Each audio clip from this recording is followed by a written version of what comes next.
Now let's calculate the value of H max. So for H max is only in y direction. This height is along y direction. Okay, H max is the point, is the displacement, the distance reached along y direction when it is at its maximum at t is equal to 0. Why is it called H max? Because if you start from here, the distance along y direction is this, and then this is the maximum, because after it reaches this maximum height, the velocity becomes 0. Sorry, not the time, I'm so sorry. The velocity becomes 0, due to which again it comes down, right? So this is the H max. So let's derive the value of H max.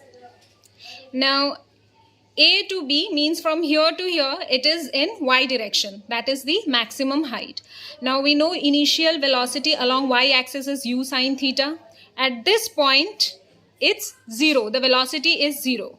And the acceleration along y direction is minus g.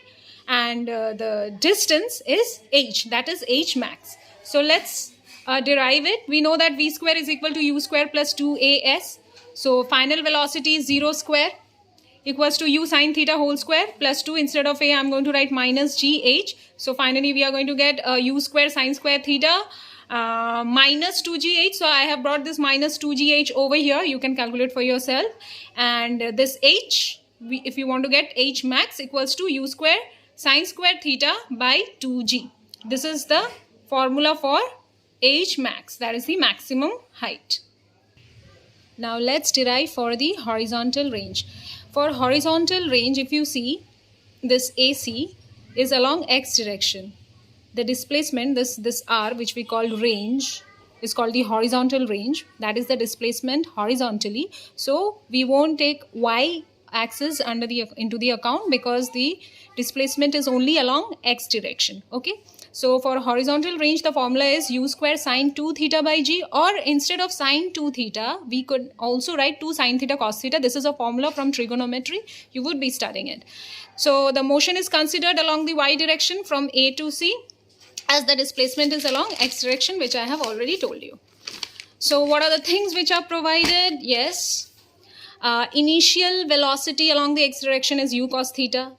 The acceleration along x direction is 0. The displacement is r. This is the range A to C, as I told you. This is called the range, right? This is, yeah, where, yeah, 1, 2, 3, yeah. And t is time, means the total time that has been taken. So let's have a look at this formula. S is equal to ut plus half at square. So initial velocity u cos theta into t. A is 0, so everything becomes 0 over here, right? So u cos theta, instead of t, we are going to write the value of the time of flight. That is 2u sine theta by g.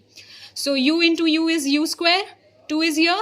Sine theta cos theta by g. Instead of 2 sine theta cos theta, we can also write sine 2 theta. This is our formula. So these are the 3 important things which we had to find, and had to derive also, and they do come during the exams. So t is equal to 2u sine theta by g, h is equal to u square sine square theta by 2g, and r is equal to u square sine 2 theta by g.